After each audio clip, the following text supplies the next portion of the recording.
Hi, everybody. This is Bob Ost. This is our Friday community gathering once again. No surprise. If you've been following us, then we're here again. This is an opportunity to create a sense of community for people who have been feeling isolated during uh, the crazy 10 months that we've been through. And to talk about what they're doing and to encourage people and hopefully inspire people to stay creative.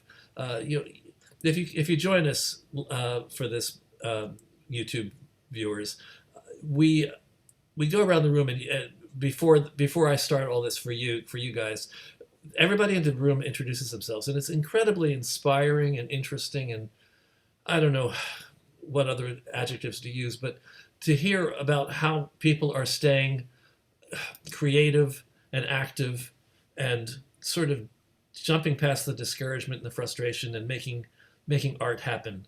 That's why we're here. We're here to talk about making art happen during a pandemic. And though we have some good news in the fact that the people are getting the vaccine now, and there seems to be a light at the end of the tunnel finally. The tunnel, it was just a tunnel that we knew there was a light somewhere, but we weren't seeing it. Now at least we see a little glimmer.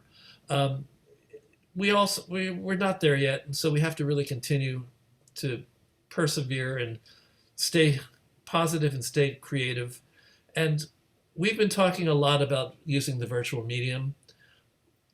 Well, Claudia Catania has not really needed to worry too much about live presentations because she created a company called Playing on Air that has been doing radio presentations and podcasts for how long now, Claudia? About 10 years. It's 10 years. So what made you decide to switch? Because I know you're from a theater background. Very So much from the theater background, yeah. so tell us a little bit about your background and why you decided to switch to the oral All right. art. I guess because I like theaters as much as I do, now I'm looking at Noel McDuffie. Okay. Um, it wasn't a switch to audio so much as a desire to share theater with a wider audience, a far wider audience. I remember being at a reading at one point, and as usual, actors sort of, just blew everyone's socks off. And I thought to myself, wait a minute, there's 8 of us on folding chairs. That's ridiculous for the same amount of work and same amount of effort in terms of gathering those actors together. Why not 8 million people? And that's how it started. It was really rooted in a love of theater more than a background in radio. And I also have always had been forever upset about the prices of theater.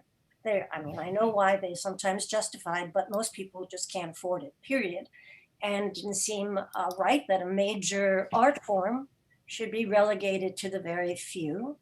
And in addition to that, I didn't think it was good for the health of theater to have so many people essentially unfamiliar with it. There'd be no kind of political resolve to support it.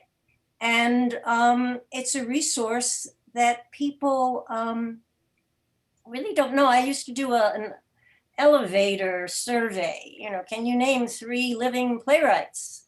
And very affluent, educated, urban people couldn't. So what about everybody else? It just seemed an extraordinary oversight and something that the music industry would never let happen. Wow. And what the music industry has done since there was radio is actively promote the product for free. Theater's never done anything like that. Offered a sample and offered it broadly. So that's what got me going. Well, can you actually take a little step backwards? What were you doing? What were you doing in theater before you switched over to this company? Well, many eons ago when we knew each other, I was an actor and I continued to do so for, quite a while. Claudia, can I ask you? Can you make your light a little less bright because it's washing you out. I'd like people I to be able to know see I you. can do that maybe, but unfortunately I'm in front of a huge window. So Oh, it's the window light. Yeah. I'm getting front lit. So I look a Okay, little ghost-like. Sorry, should have that's okay. considered another room.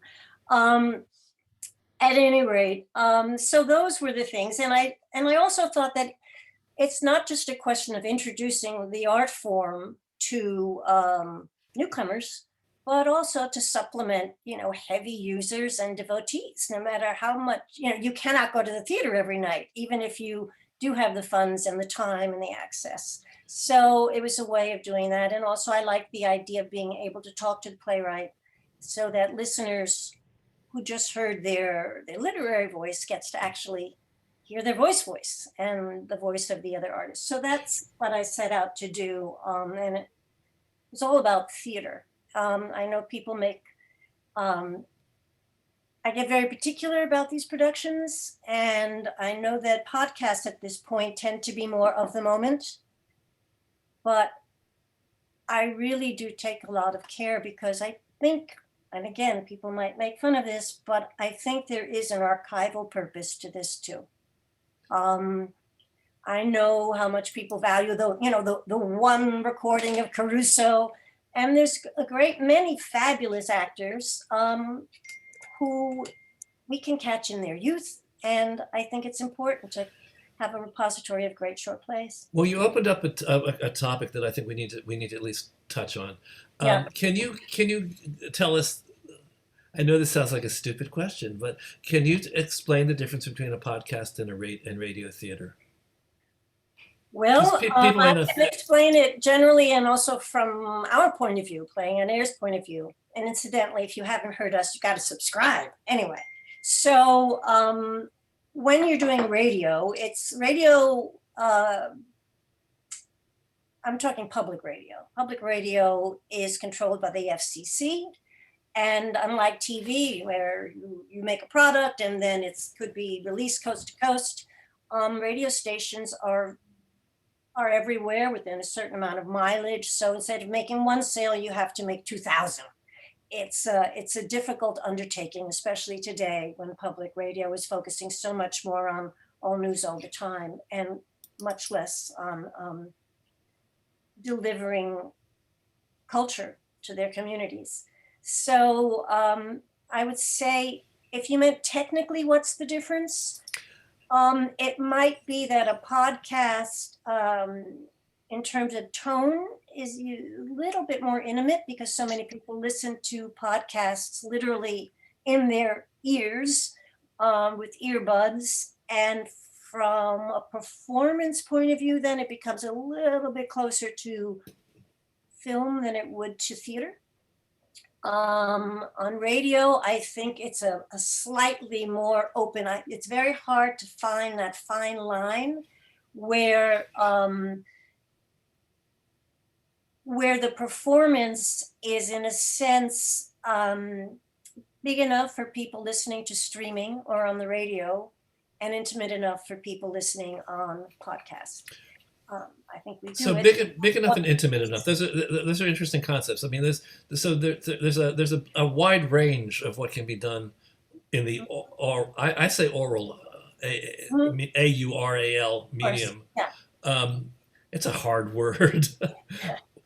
Is it oral or oral? So you have to think. Is it? Would it be fair to say that you have to think of drama and theater in a somewhat different way to be successful in creating the the sound experience? Not all that much. I mean, each producer is going to have a different style and a different set, anywhere from the old timey Foley guy where sound was king, to a little bit closer to what we do, which is very, very much like theater on stage in terms of sound. The sound design is there to clarify. Like good lighting, you shouldn't be too aware of it unless you're using it specifically for punctuation or for comedy. But each producer is going to produce it in the way that sort of fits their vision, their purpose, their mission, and their material. Is there material that is better suited for radio drama, and what would that be? Well, I think that we use music to help set tone as lights and costumes and sets would, but the visual's not there. So sure, there are definitely some differences. I started by, and actually almost to this day, all of the material was essentially written for theater. Writers now are becoming a little more conscious of the fact that this isn't theater, but because the material was always written for theater, I had to pick pieces that were heavily driven by narrative, by character. Yes, you really wouldn't want a piece that was very physical and very visual, because you'd be missing those components. So that goes back to the distinction that we all have been struggling with between film and theater. I mean, a lot of times we get. I run some play reading series, and a lot of times we get submissions, and you just read it and go, "This would make a better film." And the reasons for that, I think film is a visual medium. I think that theater owns the words to a large degree. But And there's crossover, of course. Yeah, and you can think of a lot of practitioners who enjoy working with the visual, with the pauses. I mean, if we have a lot of heavy pauses that aren't filled with some sort of light sound design, people will think their power went dead. I mean, it's an entire but I think that it is essentially very close to theater, in as much as theater is fundamentally about language. It's about the spoken word, and it's about the power and the endless creativity that the spoken word can engender. So as a result, when people are listening to audio drama, they tend to listen much harder than when they're in the theater. You become extremely aware if there's repetition, if there's fat in the writing, because they're really listening hard. Whereas when you're sitting in the theater, you can wander and look at that costume and this person's legs and that person's, it's just your attention is a little more fragmented. Whereas when you're alone listening, you concentrate on the sound and everything that a full production would present. You have to create with your own imagination. So if it's two people under the moonlight, it's your moonlight. Do you bring directors in, or who directs your pieces? Well, I started with no money, as in no money. So I did everything because I was free. And I did the directing for the first couple of years, and then I guess I was putting together a piece by Ara Watson, and Chris Cooper was playing one of the parts, and he said, "Nice, yeah, it was great." He said, "Well, who's directing?" And I was too embarrassed to say me. So from that point on, I started bringing in directors, which is good and bad. I mean, it's wonderful because they have more skills. But at the beginning, it was one more person to schedule. I mean, just from a logistical point of view, when it's almost a one-man band, the more moving parts, the harder. But pretty much since then, we have always had an outside director. Have you noticed over the years of using different directors that different directors approach the medium differently? Recently, in one respect. I mean, for the most part, they bring their sensibilities and their skill, but they treat it like they would theater. But different directors have different styles. I mean, stylistically, they can be very different. Well, this is very different in one aspect that we haven't covered at all, which is logistical and financial. We have approximately 3 hours to put out the kind of quality we expect. And if you only have 3 or 4 hours and you don't have the budget to really ask a director to work on the music, to work on the sound design, to work on the editing, if it's just essentially using their, get the best you can out of actors in this amount of time, it's a 3-hour gig. So that's what they concentrate on. And I would say some that I'm realizing I really need to talk to directors a bit more before, because of course they have their own styles, but they're serving the play, and the play has its own style too, and they're very limited. I mean, they have voices to work with, and now of course it's they're remote as well. They don't even have the physical contact, you know, to run into the room and give notes and then run back into the booth, blah blah. So By the way, I'm very glad you're talking about the process, because a lot of us are producers in addition to being artists, and knowing peeking behind the curtain and seeing how it works is very useful for many of us. great.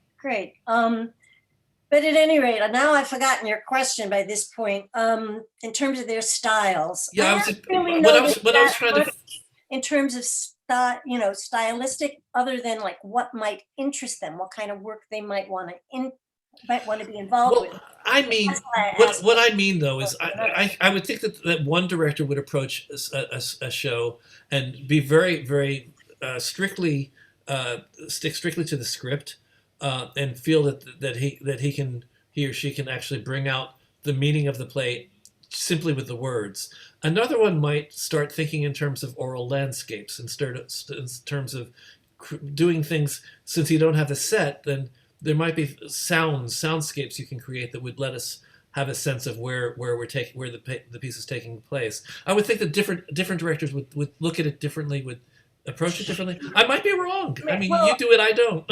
Well, they might very well, but they're dealing with scripts that we have specifically chosen to work, leaning heavily on the acting, on the narrative, on the characters.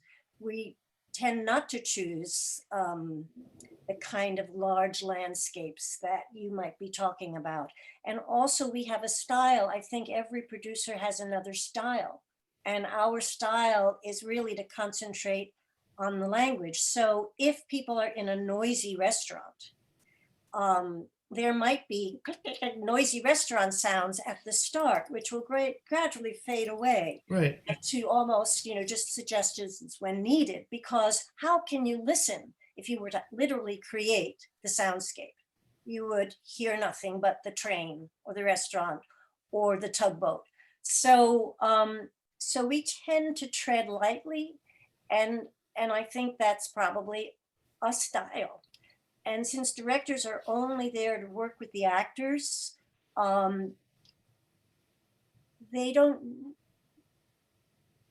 probably somewhat familiar with our style if they've listened to any of our stuff.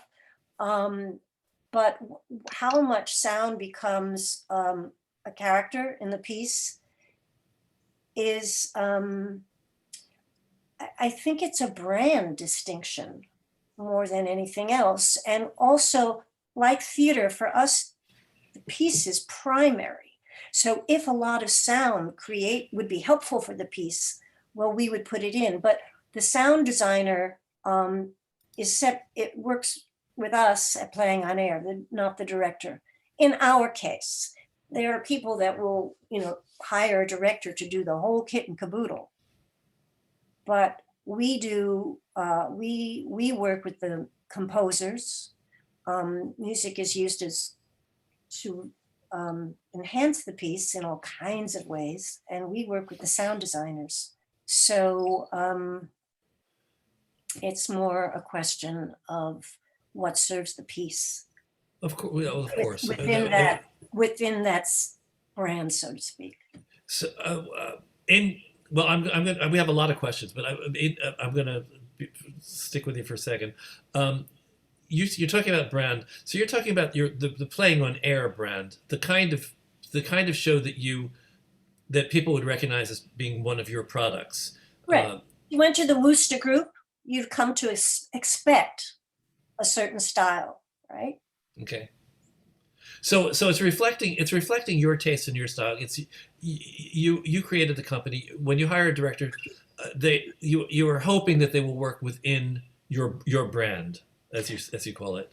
I'm sorry to use that word, but That's okay. I'm from marketing. for lack of a better one, I mean, I think unconsciously every producer, producing organization has one. I remember when I started at the new group, I said, well, I can't describe the brand. I can't describe the style. It's what Scott wants to do. That's the style. It's what Scott wants to do, yeah, right? But after a while, you start to see a pattern. And there is, in fact, a connector that you can eventually describe.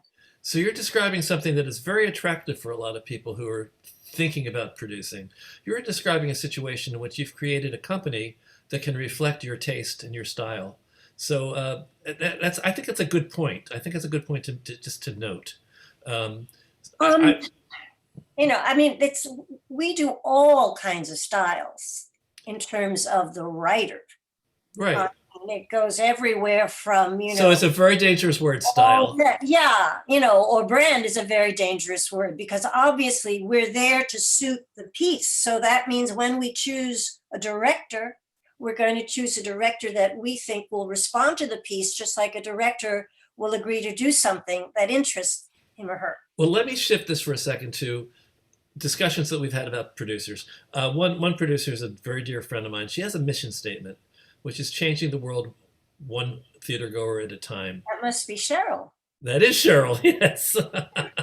Our friend Cheryl. So in general, we talk to people about, as producers, to understand their mission, understand what their vision is, and select material that reflects the things that they believe in and the things that are important to them. So you're talking about yourself as a producer here. Basically, you have a company that you want in some way to reflect your vision of the world and your taste. Or an artistic director actually might be closer to it. Yeah. I think it's a combination, but a lot of it, if you were to look at the off-Broadway theater companies, you would recognize the vision of the artistic director in the work, I think. So I'm going to go back to some of the questions that have come up. Yeah. First of all, we haven't clarified podcast and radio drama for some people. So let me ask you, because I'm perfectly happy. I'm perfectly happy to be wrong. I'm perfectly happy to be an idiot. But to me, podcast versus radio drama, the first thing I think of is content. I think the content tends to be a little different from radio drama versus podcast. When I think of a podcast, I think of political. I think of something that may not be a play. It just has a lot of historical content or a lot of informational content. And I think of radio drama as being a drama, which was what you're talking about, which is a play. No. Okay, make me wrong. That's fine. I want to push it somewhere. I mean, yes, and no. The yes is most podcasts are talk. Most podcasts are essentially about people talking about a subject rather than doing the subject. So you might have doctors talking about, heart disease, but you don't actually see them operating, right? I hope not. Okay. So in that sense, we are not like podcasts. And our plays, the identical recording that you will hear on a podcast will be the same one that you would hear on public radio. There's no difference. And that's what we do. We're putting out what we think is a little gem. And if it goes on the radio, that means we have 53 minutes to fill. So we might do 2, even 3, or 1 if need be, followed by the conversation for the radio. If it's a podcast, we would release just the 1 and we wouldn't have to worry about FCC offenders. We could say fuck instead of screw, and we could say, shit or whatever, you name it. We wouldn't have any of those issues, and we could run the conversation as long as we desired, because we wouldn't have those arithmetical constraints of having to come in at a hard 53 with a couple of shows and the intros and the outros and the conversation and the music, blah, blah, blah, and the credits. So it's the same, literally the same product. Well, one of the people in the room says that for them, sound for radio drama is critical. I know the part of the symphony of words which creates the story. So I'm still not sure that we're getting to a distinction. So maybe the terms are they're just terms that people use differently. If you mean the distinction of radio and podcast, in our case, it's the same work that we either broadcast on radio or podcast or stream. It's the exact same work. If you're talking about sound versus no sound, of course, there's always sound. The whole thing is sound, whether it's vocal or background or music. It's just a question of how prominent and how much. Okay. I think it's a distinction that people are going to continue to be trying to figure out, but. For you, it has a very specific meaning. For me, it was the same thing. This is a piece of theater, and whether you're seeing it or recording it, the acting will be essentially the same, and the sound will be designed for clarity more than in the theater, perhaps, but not much more. So, if I'm not mistaken, when I went to look up your information on your website, you talk about radio drama and podcasts. Don't you talk about both of them on your website in your description? We say that we're available on radio and podcast, meaning that's the medium. That's referring to how we distribute content. So I think we finally have our answer. So guys and everybody, what we're talking about, podcast versus radio drama, is not the content; it's the medium. It's the distribution. Yeah. That's interesting, because it never occurred to me that could be misunderstood. I'll have to look at that. But basically, it's just we emphasize the podcasts on our website because people aren't listening to the radio when they're looking at our website. I'm going to start with a few questions from David Krakowski. First question is, have you ever done a musical as a radio play, and how do you feel about the idea of doing a musical as a radio play? I think it's great. I'd love that. I hope one day to do that. Okay, I think that's exactly the answer he was hoping to hear. Let's see. Jane was asking about the source of the material, and you actually answered that to some degree. She wants to know, do people submit scripts and the show, then they choose and then produce them, or do people submit recorded shows? So you start. You don't. No one submits a recorded show. Okay. And this is, for a long time, was a one-man band, so there was no way to, have open submissions. And even now, it's pretty limited. But the way we come across material is either something that's been published or something that's been suggested by one of our artists, or something we've discovered, sometimes going to short play festivals, sometimes, in odd ways. It's a different story for each instance. Now, so somebody wants. I know that you're shy of technical questions, but this should be one that you can answer. She wants to know how technically these are recorded, and how do you get the quality audio that you need for your brand? Yeah. All right. Boy, I'm going to regret saying that word, brand. Okay, I'll say content. There we go. Interesting question. When we started, podcasts were not. They were in their infancy. It was 2010, I got the idea. So I used really good engineers and technicians, because the quality required, to be on WBEZ Chicago is very different than the quality required for a podcast. It's a huge difference. So we go with the radio quality and then, use the same for the podcast. So in terms of I rented a studio, in time, another, and then another, and now where we've been for about 8 years. I work in conjunction with an engineer who is also a sound designer, whose roots were in theater. He totally gets it. He's a Grammy winner. He's a wonderful guy. And then I finally realized that we could save a lot of money by doing the rough edits in-house and just hiring people that were familiar with programs and could just do a rough edit. So the way it works is, I'm talking normally in a studio. Now it's remote, so it's a little different. And sometimes it's live, which is a little different. But in the studio, when all the parties are convened, you move fast. It's really important to cast well, so no one has to spend 4 weeks finding the character. It's something that is definitely in their treasure chest. And we use the initial takes as a rehearsal. And then everyone gets a sense of where we stand and runs out, gives notes. Directors can stop, do pickups. And in an ideal world, by the last take, there's not too much cherry picking for me to do.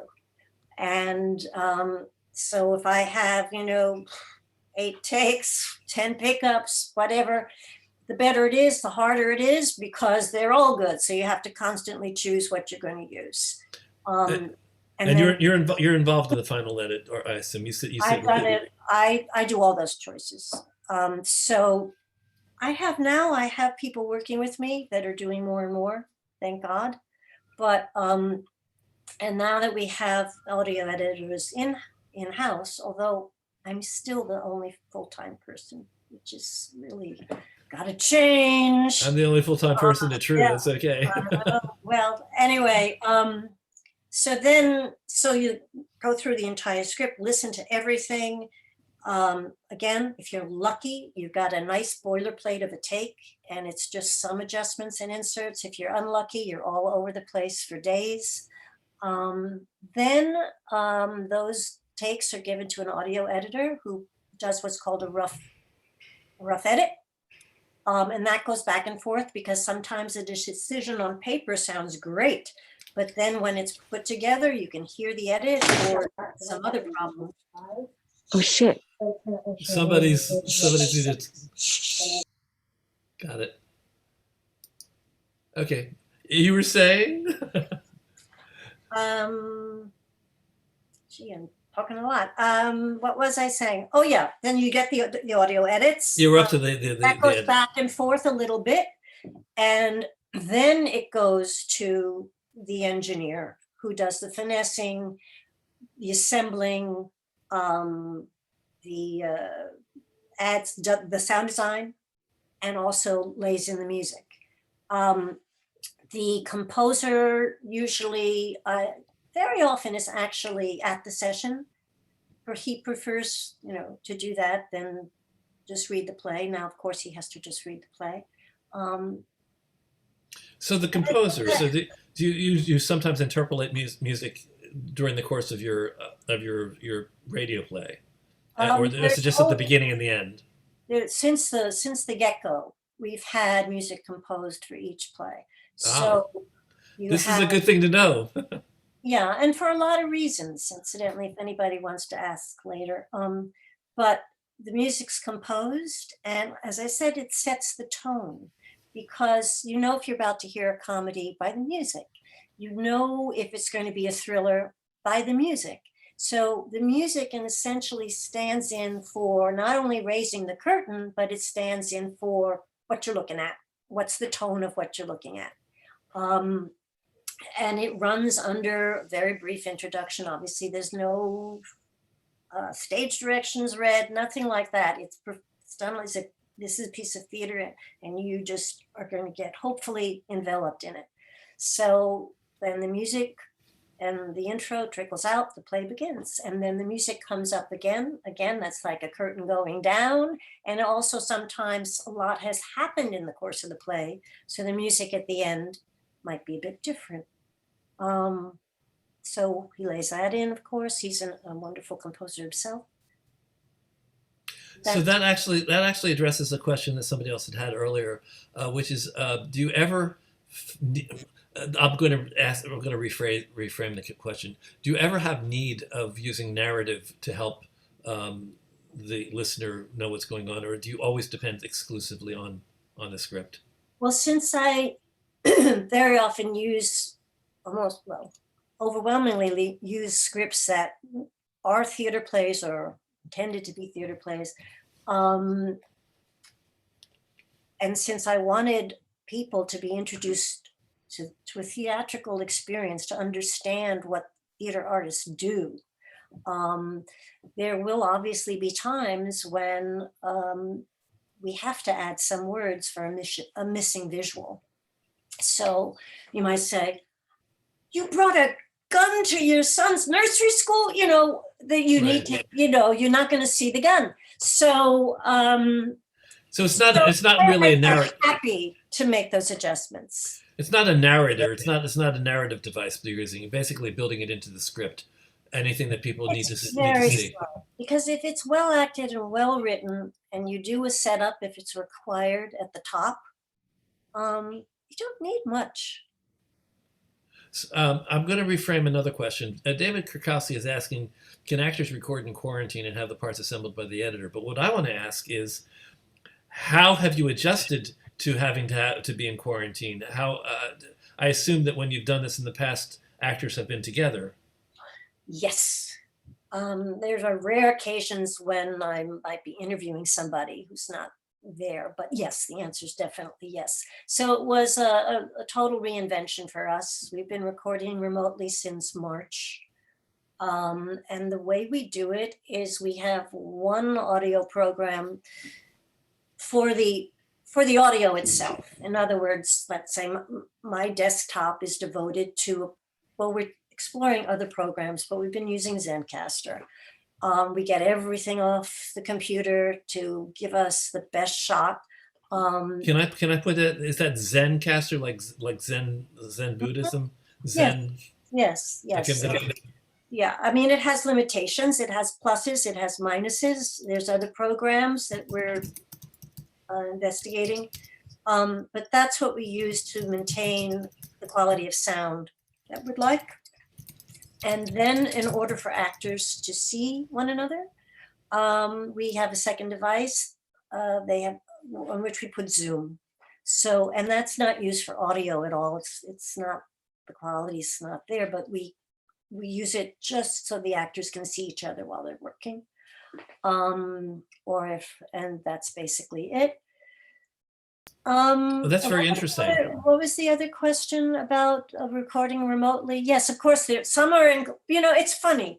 We did a Lucas Nath piece, and Quincy Tyler Bernstein was suffocating in a closet, so concerned about ambient noise. And David Patrick Kelly was in his kitchen with, I don't know, paper thin windows. So it was, every time he spoke, there were sirens and street noise, and it was amazing. So the engineer wiped out all that noise. And then I said, why did you do that? Because in that particular case, it was a gift from God. All those sirens and street noises fit beautifully in the piece. So he had to put it all back in. But, good. I'm glad he could put it back in. Yeah. But you do risk those kinds of things, and we send equipment to the performers if they don't have it. Oh, you do? Okay. Yeah, but not much. Most of them, have what they need in terms of the devices. Not all. You'll be surprised how many actors only have iPads. It's unbelievable. But Oh, I just produced a benefit. I know. yeah. Anyway, I was kind of surprised. But at any rate, it works. Okay, so I'm going to go on to Ed Levy wants to know whether there's any limitation to the length of your scripts, whether they can be short, how long. What's the shortest piece you've ever actually produced on Playing on Air? Probably a Beth Henley that was 6-8 minutes. 6 or 8 minutes. Okay, so I think he's covered. Yeah. That was the shortest. I find the sweet spot to be between 12 and 20 because it's very hard to write a play, a beginning, a middle, and then not a sketch, but an actual play uh, in under 12 minutes. And also, we're committed to the short form. Short musicals possibly, but the short form, because I just think that people have very fractured lives. And when they do listen to podcasts, they tend to be in a situation, they're waiting for their kid to get out of soccer or their dentist to call them in or whatever. It's a short period of time. And the short form is there, looking for a platform. And there's so many beautiful pieces. We've just answered a question I've had for years, which is I'm always looking for opportunities for short plays. I don't know why I didn't realize that you were devoted to the short form. That's so silly that I missed that. That's very good for everybody to hear because almost all of, I'm a playwright, right? Almost all of us write short pieces and don't know what to do with them. So Right. this is another ray of hope today. Yay! Let me look in. Well, you haven't checked out our stuff. You got to do that. I And will. also, more important than you guys, because you're theater makers, but for theater goers might really enjoy it because they get to, supplement their love. You got to compliment. Wait, no, I'm not sure. Somebody said they listened to "Sorry Wrong Number" of Marsha Mason. Was that you? I can't No, tell. yeah, Marsha Mason's worked with us twice, but not on Sorry Wrong Number. Oh, okay. Um, Podcast theater. Let's see what else we have here. Oh, contracts. This is a producers group. What are the contracts that you're required to work under with the actors for these pieces?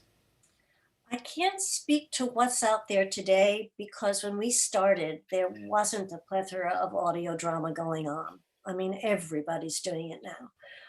So when I started, it was radio. And so, of course, we went to AFTRA. Okay. AFTRA has since consolidated with SAG. So now it's SAG-AFTRA. But for people starting now, I don't know. Okay, so we can explore that in other meetings. I guess I meant to ask you this earlier. Do you function as a not for profit or as a commercial producing company? A not-for-profit, So you have your 501c3. of course. Okay, so that's why you balked at the title producer instead of artistic director. Of course. I'm both. But yeah. Okay. Somebody wants to know whether Audible.com is a practical distribution partner for Playing on Air? Do you ever distribute through Audible.com? Well, those are a lot of long stories, and I think we might put together some audiobooks of short plays and do that.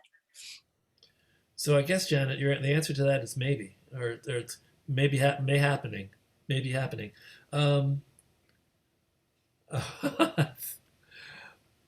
Would somebody's asking whether our True Voices play reading series could be on Playing on the air and on air, and I think the answer is no because we tend to do longer pieces. Our pieces we do things that run about 90 minutes, so I don't think that would be a fit for what you do. Also, am I wrong? Did I spell Zencaster wrong? Is it Is it ZENCASTR without the E? I think that's right. Okay, so Jane is right. I'm wrong. Everybody who's looking in the chat. Um, is that it? Did I get all the questions? So, guys, you can also raise your hand virtually. You know, at the bottom it says reactions. If you open up reactions, there's a virtual hand raise, and you can actually we can actually enjoy the oral art I'd and like to hear you. I'm happy to take all questions, but I'd like to add one more thing that I think is important about what we do, because we've talked mostly about, process, I suppose. But I've always known that there would be, that playing on air could be an educational resource and tool. Right. And I just wanted to bring that up because, some of these plays are very short. You could read them, discuss them, perform them in a 45-minute class. And then it's free. And also, a lot of our playwrights are emerging or mid-career, but a lot of them are also Pulitzer Prize winners. And it's a way for students to get to hear and experience lots of different voices and styles, Bob, on the train. So I think there's lots of ways to use it. And if any of you are educators or know educators, I'd love to hear what you have to say. We started providing for classroom use, transcripts of the recording and curriculum. But I think that particularly now with COVID and remote learning, it could be a godsend. So if you know anyone, I'd be really happy to hear from you, or Shelley Wood, who works in education. What's her name? Shelley what? Shelley Horowitz. Shelley Horowitz. Yeah, it's Shelley. It's Shelley at playingonair.org. So are you Claudia at .org. .org? Yeah. Okay, so because people are asking whether they can contact you, is that okay for some? You don't want to be bombarded though. I mean, sure. All right. I think that there's still a question I thought that had been answered, but maybe I'm wrong. Somebody's asking a question or making a comment about plays meant for stage don't necessarily work on audio, and yet I thought you were saying that a lot of what you do are plays that are stage plays that you're adapting for I think audio. that's because you were thinking in terms of full lengths.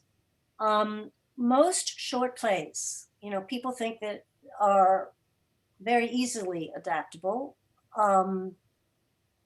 because when a person writes a short play, they're really not thinking in terms of a $20 million budget or $1 million. We hope they're not. Right. So costumes and sets and, major 80-piece orchestras and, I don't know, moving space capsules, they're generally not a part of a short play. Not only that, but a short play has to have a beginning, a middle, and a knockout punch. It's tight. It's Marcel Marceau. It's it's really not. It's largely language. It's just the nature of the short play genre, I think, translates better than any full length could possibly. And particularly since they're consumed on the go, no one is going to be able to have 2 hours to lend to a full length. And a full length is going to assume they have a captive audience for 2 hours, and they will take pauses, and there will be blocking and all kinds of things that do make it sometimes unsuitable. But this is the short play form. It's a different beast. It's a different genre. And the reason why I think this is a conversation that was important for us to have is because it seems like what you do, and thinking in terms of radio play and podcast, is a more accessible. I mean, I know that there are challenges, but I think it's a more accessible and easier form to work with right now for a lot of us. That a lot of us haven't really thought about it much, and so I wanted to actually have this conversation to get people thinking about what they can do now during a pandemic. Although ideally you like the actors to be able to relate to themselves, you've solved that by having them actually visually see each other on Zoom. But everybody can be in, but for the audience experience, it doesn't matter to them because this is a form where they're listening. They don't have to see talking heads and frames. Exactly. Exactly. And when people talk to, I welcome anybody writing, but if they're interested in submitting a short piece, that would go, we don't generally do open submissions because we're so shorthanded. But since you're true people, send it to Bonnie, BONNIE, at playingonair.org. She's a literary manager, needless to say. Okay, literary manager. Okay, good. I think that's good for people to know. Clearly, you're not really still a one person show now. You actually have people. Oh, but I get to complain. I mean, they're all part time. It's not. Me too. It's not. I have a literary manager, but she's part time. I've got an assistant who puts in pretty decent hours. So, how is your company? I'm jealous. Yeah, well, it took me 29 years to get there. Actually, it took me 25 years to get there. But yeah, we can't do it by ourselves. I mean, none of us can. After a while, it's just too much. So either we have to. A lot of us admire people who have these great organizations, and then suddenly they just retire and go away. And it's like, why did they do that? Because they were tired. They were tired, so they retired. So. Yeah, I hope that you continue to have the kind of help and support so that you can keep doing this. I'm hoping so. Thanks. Any other questions from the room before what we do? By the way, what we do is we open up breakout rooms and we have people get to meet each other on a more intimate level. Like I have 4 to 6 people in each room. Are you able to stay and meet some people? I'm sure they'd love to meet you if you can. If you can't, I see a can't on your. Stay very long. About 10, 15 minutes, maybe. Well, okay, so let's. It's a long day for me. Sorry. That's okay. I'm going to unspotlight us. I'm going to remove my spotlight. I'm going to remove. Oh wait, how do I do this? Remove spotlight. There it is. So I'm going to invite people to come back in the room. We're still open for questions and comments. If you want to actually make any comments as you're coming in, it's fine. Hand raises are less chaotic, but whatever works for you. I had a question, Bob, and 2 things. I wanted to say I have listened to. Can you hear me? Yes. I have listened to Playing on Air, and I love it. It matches a lot of what I do as a playwright in short plays. Particularly Ceausescu's Dog recently with Ed Asner and Jesse Eisenberg. Really loved it, Claudia. But I wanted to ask you a technical question quickly. What equipment do you send to your actors for remote recordings? If a Yeti mic and a pop stopper, sometimes an adapter if they need it, and in some instances we've had to send laptops and such because the programs we use won't work on anything but a pretty good machine. Any other questions from the room? And when I say Yeti mic, that's just the model we use. It doesn't mean you have to use a Yeti mic. But mics have different sounds themselves. Some mics are good, are more poppy, like for a commercial sound. Some are warmer for a theatrical sound. So we like the Yeti. So you're saying that the mic, you can actually plan for the type of sound by the mic that you use. I always thought a lot of that is done in the mix, in the post-production. Well, certainly in the mix, you're adjusting sound levels, but microphones are mechanical, and they're instruments that do in fact have slightly different results just by the way they're made. Would it be fair to say that a multi-directional mic would be a good thing to be looking for? No, I don't think so. You don't think that matters? I don't think that matters. They're talking. Not in this instance. Okay. Because, I'm on mic when I'm interviewing. It's right in front of me. And that's enough. In fact, it's actually helpful because you don't want to in the studio. You certainly don't want to be picking up sounds from other people's mics. Jessica Guru, when we were recording people for your show, what did you send them any equipment, or did they just use their computer stuff? They just used their computer stuff, but we had the advantage of them being in a Zoom call for the show. So we kind of got away with a little bit of less quality audio. That was kind of part of the ambiance, if you will. It's the conceit of the show is they're on a Zoom call. Yeah. Trying to see if any of my other technical people are here. Carly? No, Carly's not here. Okay, so I'm gonna just say a little wrap up for YouTube and thank everybody for being with us, and thank you, Claudia, for talking to us today. It's another aspect of creating the art that we haven't really addressed, and I was glad that we could do that today.